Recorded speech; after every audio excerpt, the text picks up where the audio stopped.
Bienvenidos a Hablemos en lo Secreto, el programa donde exploramos cómo sanar, fortalecer y equilibrar nuestra alma, cuerpo y espíritu, con Eric Pardo y el terapeuta familiar, Máster Rogelio Morales. Te invitamos a una conversación transformadora para encontrar el bienestar completo que Dios quiere para ti. Prepárate para consejos prácticos, reflexiones que te acompañarán y mucho más. Comenzamos ahora. Ya tenemos en línea a Rogelio Morales, con quien vamos a conversar el día de hoy sobre el duelo. Rogelio Morales es especialista en familia y también conoce mucho el tema sobre el duelo, así es que, bueno, ¿cómo estás, Rogelio? Hola, Eric, muy bien. Un gusto de verdad estar por acá compartiendo este tema que es tan importante y pues aunque uno no quiera, ¿verdad? En la vida uno tiene que enfrentar diferentes tipos de duelo, así que es un tema muy pertinente. Es un gusto de verdad. Gracias, Rogelio. Rogelio, empecemos preguntando, ¿qué es el duelo? Excelente. Mira, el duelo es un proceso que vive, en este caso, las personas que enfrentan una pérdida, ¿ok? Aquí no podemos decir el tipo de pérdida generaría, digamos, algún duelo. No, toda pérdida va a generar duelos. Lo que pasa es que según lo que se pierda, así va a durar, así se va a experimentar. El duelo tiene etapas que las podemos ver ahora más adelante, ¿verdad? Que las personas experimentan. Eh, tenemos duelos por la muerte de un ser querido. Tenemos duelos que hacemos tal vez porque hay un problema de salud y perdemos alguna facultad o alguna parte del cuerpo, ¿verdad? Tenemos duelos por rupturas amorosas. Tenemos duelos cuando perdemos un examen. Últimamente, Eric, te cuento qué interesante se ha vuelto esto porque eh, en mi caso, que soy orientador de familia, me ha tocado dar terapia por la pérdida de las mascotas y es un duelo fuerte. Las personas sienten que han perdido un ser querido, un ser amado, y uno ve que el duelo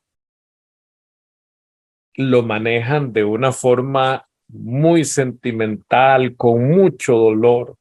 Entonces podríamos decir que de un tiempo para acá, ese duelo es eh, una novedad y está presente ahora en los procesos también terapéuticos. Entonces, básicamente es la condición que experimenta una persona ante una pérdida y puede ser por estas situaciones o cualquier otra que sea, que calce dentro de esta definición.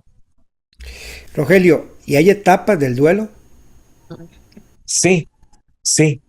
Tenemos en las etapas del duelo, por ejemplo, decía la doctora Elizabeth Kubler-Ross, que es eh, se le llama la mamá del duelo, ¿verdad? Porque es la persona que eh, analizó durante un buen tiempo lo que experimentaban las personas en fase terminal por una enfermedad y también sus familias que iban viendo el deterioro de aquella persona hasta llegar al fallecimiento. Eh, yo las resumo en tres, pero podemos ampliar un poquito. La primera impresión que se recibe ante la noticia, sea una noticia personal, ¿verdad? Sobre un problema de uno, algo que uno perdió o va a perder, o de la pérdida de un ser querido o de una mascota, es un estado de shock. En el estado de shock, la persona queda como en una pausa, como, ¿qué es esto? ¿Qué pasó, no? Es impresionante, ¿verdad? Aquel momento. Ahora te cuento algo. Si es un duelo donde uno ha visto un proceso, por ejemplo, en una persona con una enfermedad, uno ha visto que pasa o ha pasado por un proceso donde cada vez se deteriora más, como que la persona va a ir de la mano con aquello y esa impresión al fallecer no es tan fuerte como de improviso. Alguien que dice, bueno, hasta luego, ¿verdad? Sale de la casa, dice, nos vemos más tarde, voy para el trabajo, tuvo un accidente, murió. La comunicación de esa noticia, la recepción de esa noticia es muchísimo más fuerte. Lo mismo uno logra ver si fallece, por ejemplo, un joven, un niño, o hay una pérdida en el embarazo. Se experimenta muy diferente, aunque no te puedo decir que sea algo fácil de llevar. No, no, es muy fuerte, es durísimo, ¿verdad? Pero esa intensidad sí es diferente. Entonces, shock. Luego viene un estado de negación. Es que no lo puedo creer. No lo puedo creer, dice la persona. No, y pellizqueme o hágame en algo, dígame en algo, dicen, porque no puedo creer que esto esté sucediendo. Conforme van avanzando muchas veces horas o días, lo que uno va viendo que se experimenta es una fase llena de sentimientos y emociones. Por ejemplo, tristeza, enojo, llanto, dolor. Ahora, aquí estamos hablando de la pérdida de un ser querido, ¿verdad? Pero he logrado ver que en las rupturas sentimentales, un divorcio, una separación de una pareja, o alguna otra cosa como haber fallado un examen, hay culpa y también vergüenza social. ¿Ok? Esos elementos como que se presentan ahí, no, ¿quién va a sentir vergüenza porque se murió un ser querido, verdad? Pero muchas personas que parecía que tenían la relación perfecta y aquello se rompe, dicen, qué vergüenza, ¿qué va a pensar los demás? Esa famosa congoja que a veces nos da. Y podemos decir que cuando se logra pasar por esa fase de sentimientos y emociones, se llega a la aceptación, o decía Elizabeth Kubler-Ross, la doctora, que puede ser que se llegue a una resignación. Pero ahí podríamos decir que el duelo se cierra. Sin embargo, te cuento algo. Luego vienen los cumpleaños de aquella persona y muchas veces, aun cuando se haya pasado ya por el proceso de duelo, se generan ciertos sentimientos al recordar aquello. Algunas personas 1 año, 2 años después de la situación todavía lloran, todavía se sienten tristes en Navidad, en una fecha especial. Sí, se puede decir que ese es el proceso y para algunas personas dura más, para otras dura menos. ¿Es cronológico ese proceso o no? ¿O Perdone. puede uno salir? ¿Es cronológico el La proceso? cronología. Qué buena pregunta esa.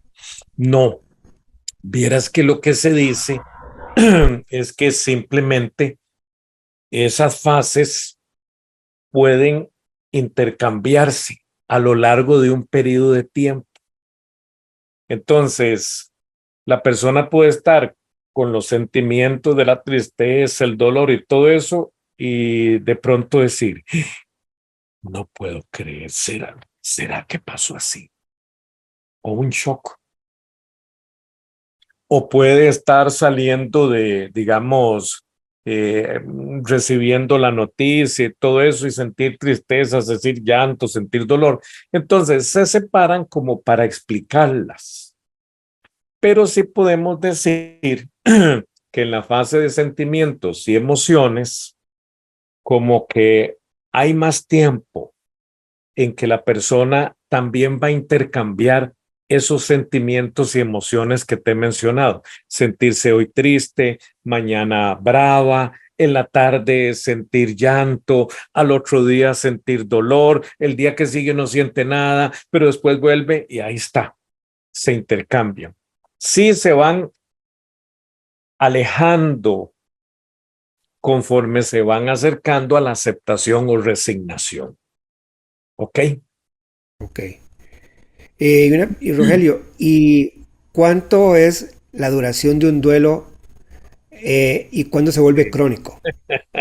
Esas preguntas son un poco complejas, ¿verdad? Porque podríamos decir que dependen mucho del grado de apego y del significado de la persona o de la situación. Eh, por lo general uno ve que más de un año ya se vuelve algo crónico.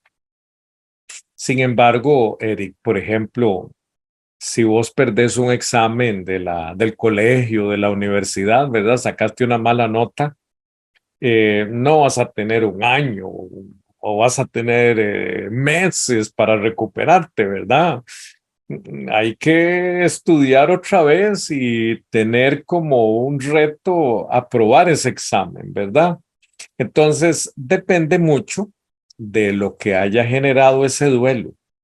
Te cuento algo también, por ejemplo, cada vez que nosotros vamos en el ciclo de la vida cruzando fronteras o etapas, digamos, vamos pasando edades que están determinadas como claves en la vida de uno, niñez, preadolescencia, adolescencia, jóvenes adultos, adultos mayores. Cada una de esos cambios hay un duelo. Entonces, depende mucho de los recursos internos que también tenga la persona para aceptar. Aquí la clave es aceptar. Una vez que acepto, voy mejor. La parte del llanto, dolor, tristeza, es que yo no proceso, no asimilo aquello todavía, ¿ves? Entonces digamos que la clave es la aceptación y se dice que el avance se determina cuando usted llora menos, le duele menos, se enoja menos, siente menos culpa, ¿ves? La disminución de los sentimientos o de las emociones en un periodo de tiempo determinado. Entonces decimos, sí, mira, yo el primer mes estaba, pero destruido emocionalmente, pero ahora es de vez en cuando que yo siento esto. O hay días que me da muy duro y hay otros días que lo manejo mejor. Ahí usted va viendo que la persona viene ya avanzando. Entonces, en el duelo, la aceptación y soltar aquello que se perdió. Así como decir, de ahí no puedo devolver el tiempo, ¿verdad? No puedo. Entonces, por ahí más o menos va el asunto, ¿ok? ¿Se puede llegar a evadir el duelo? Mucha gente lo hace, pero lo que sucede es que se congela. Porque el duelo lo ideal es vivirlo, sufrirlo, experimentarlo, porque drenás lo que ha quedado ahí por la pérdida, como efecto de la pérdida. Entonces muchas personas lo reprimen, pero ¿qué pasa? Con el tiempo viene otra pérdida, entonces ya suma, ahora tiene dos y muchas veces vuelven a reprimirlo. Te pongo un ejemplo. Una persona termina con la pareja y rápido se hace de otra. Entonces, no tuvo chance, no tuvo la oportunidad de hacer el duelo por aquella pérdida. Entonces ya está en otra relación. Esa relación viene a endulzarle la experiencia anterior. Termina esa relación y se hace de otra relación. Entonces, cuando va así, ¿qué es lo que va pasando? Va sumando duelos. Al final de cuentas, va a haber un momento donde emocionalmente no aguante y no sé, se le perdió el reloj y fue a dar al hospital en una crisis terrible de depresión y angustia y ansiedad y todo. Y todos dicen, pero por un reloj. No, no es por un reloj. Es que el reloj fue, como diríamos popularmente, la gota que derramó el vaso de agua. Ya no aguantó tanto duelo y explotó. Rogelio, ¿por qué aquí en Occidente se maneja tan diferente como en los orientales? El duelo en las El duelo. culturas, decís vos. Sí, correcto. Es interesante, pero hablemos un poquito de nuestra cultura. Nuestra cultura, dicen algunos especialistas como Noam Chomsky o este, bueno, este filósofo coreano, Byung-Chul Han, que vivimos en una cultura del miedo. Ah, bueno, Zygmunt Bauman, el sociólogo polaco, hablaban de que vivimos en la cultura del miedo, ¿verdad? Eh, en nuestra cultura se lucha por buscar la fuente de la eterna juventud. No sé si has escuchado eso, ¿verdad? Elixir de la vida, pastillas. Entonces ahora se promociona que la ciencia dice que encontró un gen de la inmortalidad, ¿verdad? Y luchamos contra las arrugas, luchamos contra las canas. Todo lo que tiene que ver con la muerte es de colores no muy alegres, no muy alegres. Entonces se ha dado una atmósfera acerca de la muerte que aterroriza. Y luego, algunas enfermedades contra las cuales la ciencia está luchando, a las cuales les tenemos miedo y que llevan a la muerte. En las culturas, por ejemplo, orientales, hasta donde yo sé, eh, hay enfoques, digamos, espirituales, filosóficos acerca de la muerte. Esa preparación desde niños les ayuda a manejarlo mejor. Hay educación sobre el tema de la muerte, de los antepasados, ¿verdad? Eh, el budismo, por ejemplo, ve la muerte como parte de un ciclo natural de la vida. Hay rituales y tradiciones orientales también, en medio del duelo y los funerales. Y lo que hacen es que tienen un color para el luto, ¿verdad? Honran a los antepasados. Y se dice también que la actitud que tienen ante la muerte también les permite tener un manejo saludable, no de miedo, sino muchas veces como de haber cumplido un ciclo, algo como de honra, ¿verdad? Y uno ve que tienen lo que llamaríamos dentro del cristianismo como sus mártires, ¿verdad? Personas a las cuales se les alzan monumentos o se les hicieron monumentos en el pasado porque dieron su vida en sacrificio por esto, por su pueblo, por su nación, por alguien, ¿verdad? Entonces, más bien, no podríamos decir que sea un culto a la muerte, sino que la educación que han tenido hacia el anciano, la anciana, los adultos, el significado de la muerte como de trascendencia, ese manejo es muy diferente al manejo acá en Occidente, que es más de miedo y de terror, y eso facilita el manejo del duelo, pero no podemos decir que lo evita, porque el duelo siempre va a estar presente cuando hay una pérdida. Rogelio, entre las preguntas que nos llegaron cuando Ajá. íbamos a hacer este programa, había una persona que por alguna razón, cuando murió su papá, dice que ella no lloró ni sintió dolor ni nada. ¿Eso es natural? Esa es otra gran pregunta, Eric. Mira, em, ¿puede una persona bloquear el duelo? Uno ve que a veces en las familias alguien tiene el rol de ser la persona fuerte de la familia.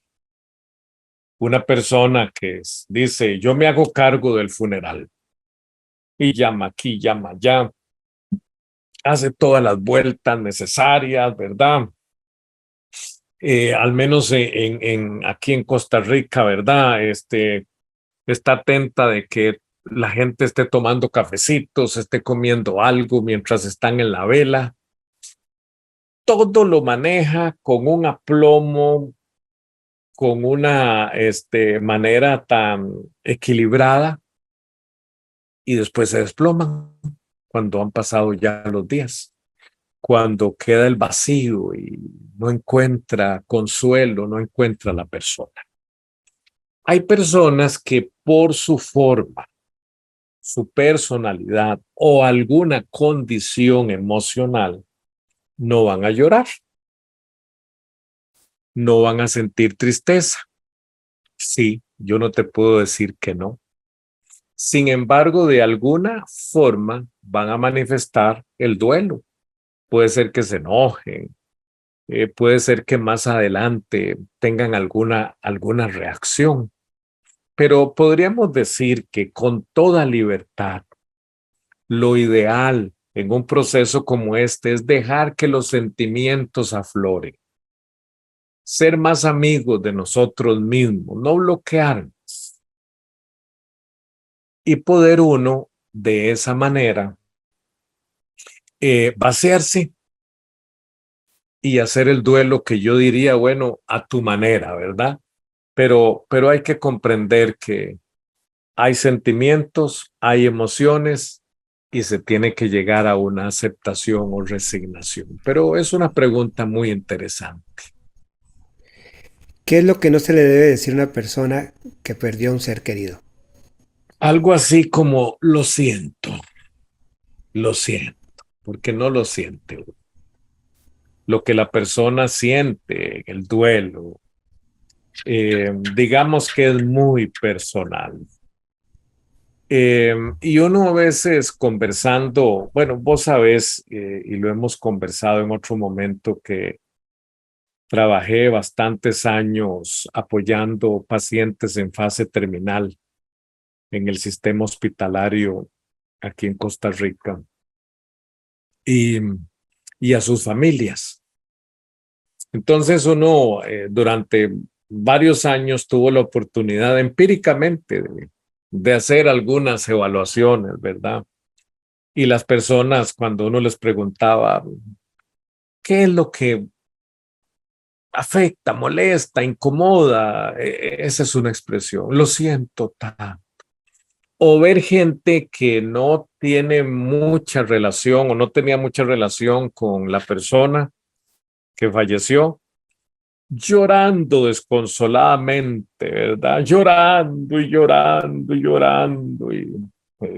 Es extraño, le decían a uno. ¿Y qué es lo que sí les funcionaba? Mira, cosas tan simples como, ¿querés ir a comer algo?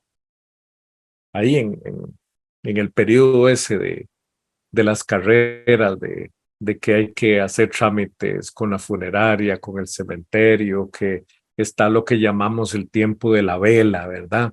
Son personas que han pasado todo el día en carreras, han estado en hospitales días anteriores, en el hospital, y no han tenido tiempo para dormir bien, para tomar agua, para comer. La atención, enfocarse en la persona. Necesitas que te ayuden algo, eso ayuda mucho, eso conforta. Mira, vení, sentémonos. Vámonos un momentito para allá y te alejas de las personas. ¿Querés que te lleve a la casa para que, no sé, te bañes, te cambies de ropa? O unas palabras como, aquí estoy. O que Dios te dé paz y tranquilidad en este momento difícil. Cosas así, pero no como decir, lo siento mucho. Mi más sentido pésame. Algo más de contacto humano, más real. ¿Qué hace uno si el cónyuge perdió a su padre o a su madre y pasa en ese proceso de llorar o de repente se acuerda y llegan las fechas y ya han pasado tiempo y sigue en ese proceso? ¿Qué tiene que hacer el cónyuge en ese momento? ¿Dejar que fluya o Sí, abrazar o decir algo? sí, sí. Yo pienso que, mira, em, hay momentos en que la mejor palabra es la que no se dice. Un abrazo, como vos decís, llorar con la pareja, tomarle de la mano, permitirle que se exprese, que se desahogue. Pues sabes que muchas veces la gente dice, ¿por qué Dios permitió esto? Si hay gente tan mala aquí y allá y se llevó a este ser que era tan especial. Uno escucha eso muchas veces. Hay que dejar que se desahogue. Yo creo que Dios no se va a ir a esconder detrás de una nube asustado, ¿verdad? Porque alguien diga cosas como esas. No, no. Dios está ahí presente y nosotros podemos entender desde una fe cristiana, por supuesto, todos aquellos que profesamos una fe cristiana, eh, que si estamos en este mundo, como decía mi abuela, lo único que necesitamos para morir es estar vivos, ¿verdad? Porque a todos nos va a tocar en algún momento de la vida. Entonces, es parte de ese proceso de aceptación y resignación. Uno en aquel tiempo, cuando visitaba a las personas en sus casas o en los hospitales, uno le decía a las familias, es un acompañamiento lo que uno hace, es un apoyo, no es necesario hablar, no es necesario decir nada, es que la persona sienta que uno está ahí y que vamos caminando juntos. Sí, porque a veces, Rogelio, más que todo en el mundo cristiano, la gente le dice, ya no tiene que llorar, ya no tiene que ponerse, ya él está bien en donde está. Es, Pero yo creo que ahí está bien, él está donde está muy bien, pero la procesión, como dicen, la lleva uno, ¿verdad? sí, sí, sí, claro, claro. Ese es el asunto, que uno tiene que, digamos que desde la teología, tiene que tener claridad de la importancia de los sentimientos y de expresarlos. ¿Qué pasó ante la tumba de Lázaro? Jesús lloró. ¿Y por qué Jesús lloró si lo iba a resucitar? Porque esos momentos son muy emotivos, hay emociones. Hay personas que ven otras llorando y lloran. Hay uno llega a un lugar y todos están riendo y uno se empieza a reír sin saber de qué se están riendo, ¿verdad? Tal vez hasta la de menos es de uno, ¿verdad? Ok, tenemos sentimientos, tenemos emociones. Entonces, eso de que ya, porque está en un mejor lugar, no ayuda. Ahora, no me lo estás preguntando, pero te voy a decir algo. Resulta que se dice que uno siente tristeza, uno siente dolor, uno llora o uno se enoja en el caso del fallecimiento de un ser querido, pero en la mayoría es por uno, la mayoría de las veces uno llora por uno, uno se siente triste por uno, porque seamos sinceros, vos dijiste algo, la persona está en un lugar mejor, bueno, esa es nuestra esperanza. El punto es que ya no está sufriendo, ya no está padeciendo, ya no le está pasando nada. Pero entonces, ¿por qué uno siente todo eso? Porque no está la persona. No está. Entonces, por eso es que te decía al principio que uno debe soltar en el proceso del duelo. Uno debe aceptar lo que sucedió. Pero al final de cuentas, ¿qué mal la está pasando la persona que falleció? No, no le está pasando mal. Pero uno es el que se siente abandonado. Ahora, ¿quién me va a ayudar con esto? ¿Con quién voy a conversar? Ahora, ¿quién voy a abrazar? ¿Ves? Entonces, la mayoría de lo que sentimos en el duelo es por uno. Y la gente tiende a evitarlo porque no es nada agradable sentir eso. No es agradable, pero es sanador. Rogelio, y pasando Sí, a otro tema, ¿cómo se enfrenta un duelo laboral? mira, los duelos laborales se enfrentan hasta cuando a una persona la pensionan y tiene que ver muchísimo, bueno, si es un despido, por ejemplo, más que cuando es una renuncia. Cuando alguien renuncia, lo que extraña es el compañerismo, algo bueno que había en ese lugar de trabajo, pero va a un reto nuevo. Cuando una persona es despedida, lo que siente es desaprobación. Muchas veces se llega a afectar un poco la autoestima, la seguridad personal, ¿verdad? Hay dolor. Los duelos se enfrentan de la misma manera, permitiéndose uno sanar, soltar, liberar aquello que le ha dejado la experiencia que ha vivido. Entonces, tristeza, llanto, dolor, enojo, culpa, vergüenza, hay que superar esa parte. Eso lo va dando en el tiempo y algo que ayuda mucho son los procesos terapéuticos o el conversar con alguien cercano que le permita a uno desahogarse y liberar los sentimientos que le han quedado. En el caso de, bueno, y buscar trabajo, ¿verdad? Hay que moverse. Entonces, vea que ese duelo tiene esos dos elementos, el estrés y la ansiedad por encontrar el trabajo y el dolor y la tristeza porque me sacaron de aquel trabajo. Cuando es un problema que se generó, la persona que fue despedida causó algún problema, incurrió en algún error o rompió alguna regla, bueno, ahí hay culpa, ¿verdad? Hay mucha culpa que se debe trabajar también. Cuando el duelo laboral es porque ya llegó la jubilación, es un poquillo difícil, porque lo que la persona tiene que bregar es con una nueva ocupación y por lo general, por los sistemas que hoy la sociedad ha ido definiendo, como que a ciertas edades ya la persona no es útil, entonces tiene que bregar con el duelo de no poder volver a un trabajo donde se sentía útil y enfocarse en actividades más personales, más de crecimiento personal.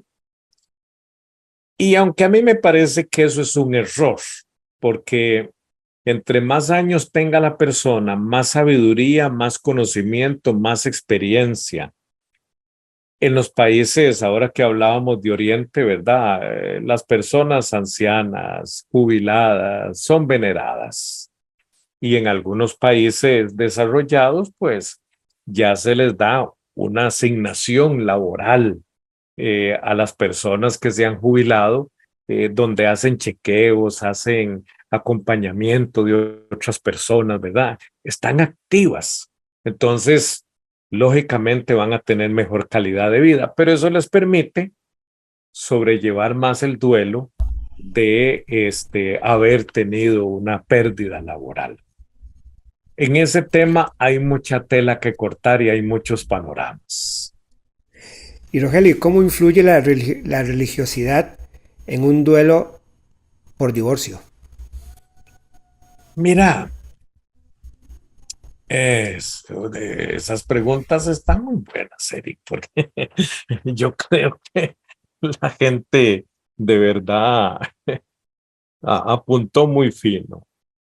Em, bueno, mira, dependiendo de la religiosidad, la creencia de la persona, volvemos al tema de la cultura y religión.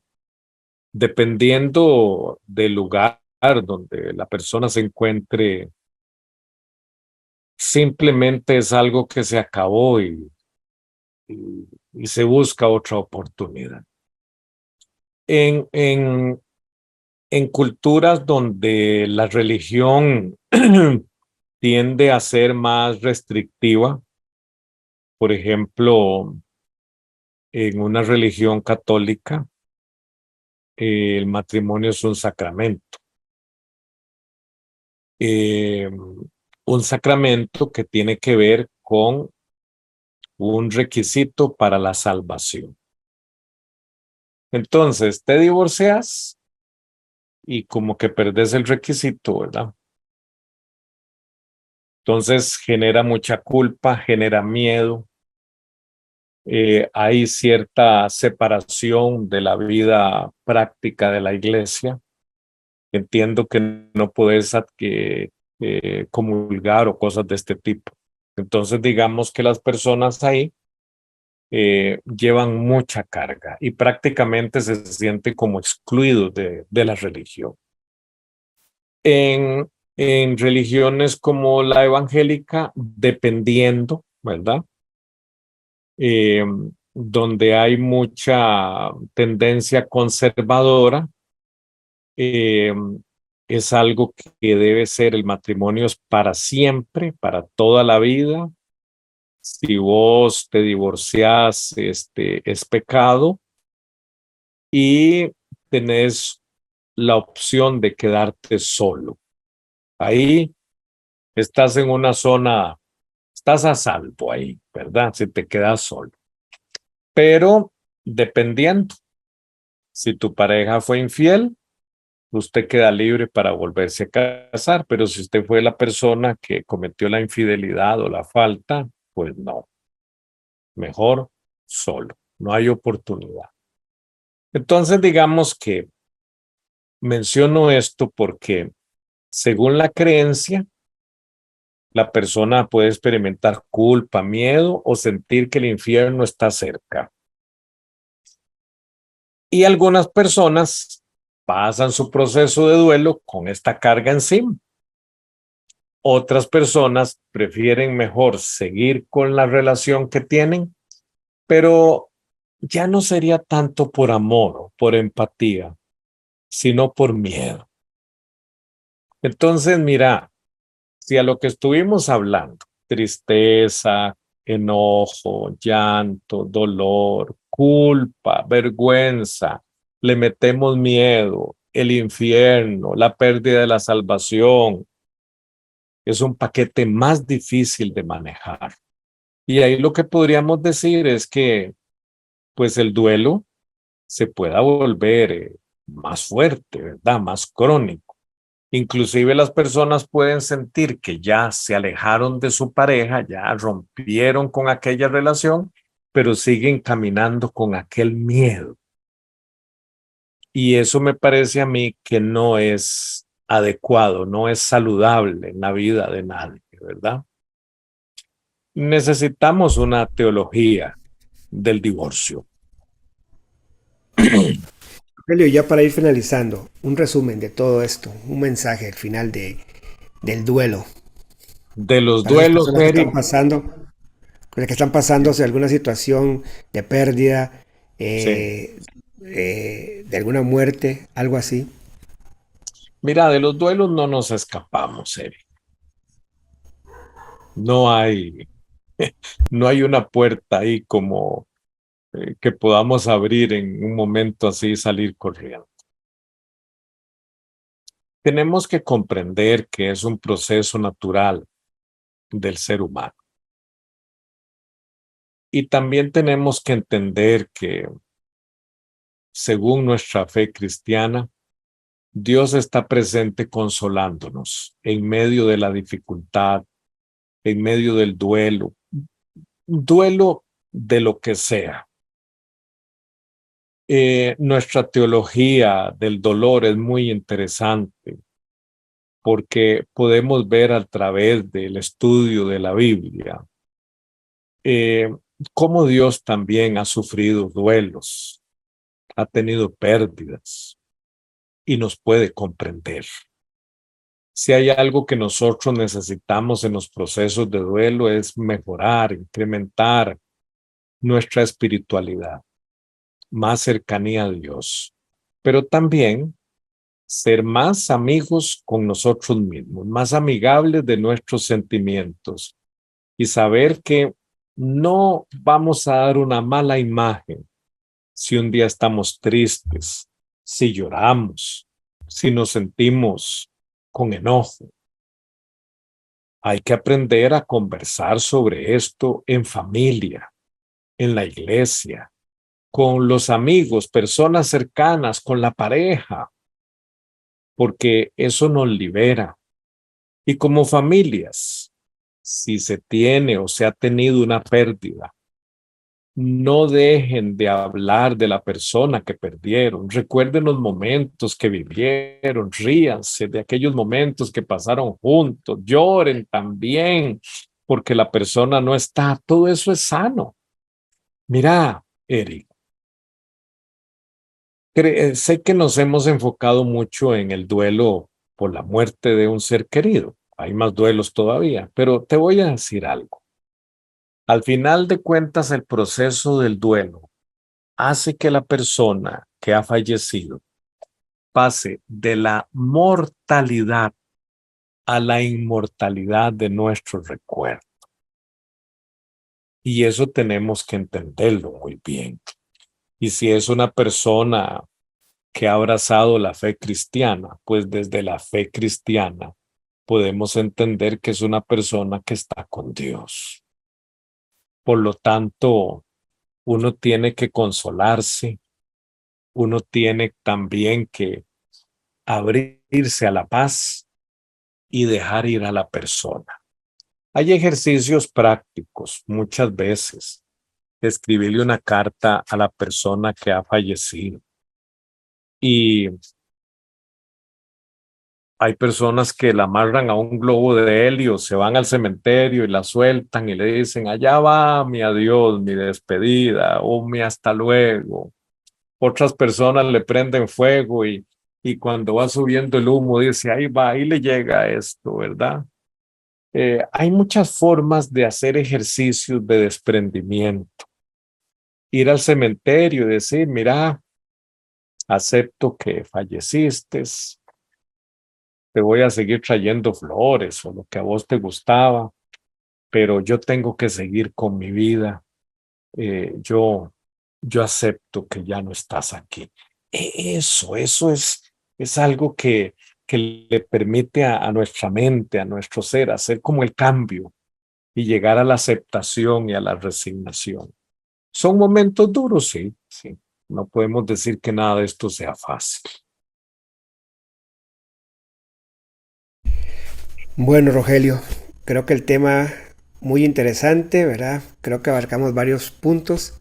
Sí. Así será hasta nuestro próximo encuentro, en donde tendremos otro tema que le va a interesar mucho a las personas. Muchas gracias.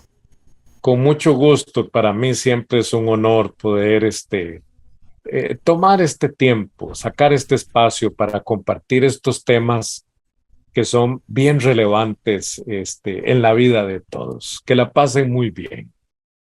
Cada día una palabra para tu vida. Únete al devocional diario en WhatsApp y recibe mensajes que transforman. Escríbenos ahora y únete. Más 506-6123-6603. No te quedes sin tu palabra de hoy. Descubre un lugar de intimidad con Dios. Entra a www.enlosecreto.com.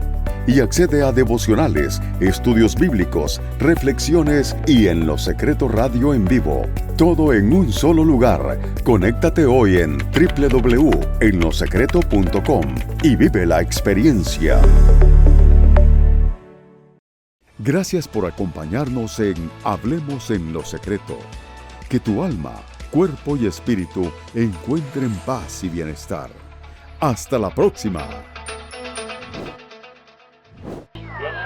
Realizado en Herpasa Creativa, productora de contenido.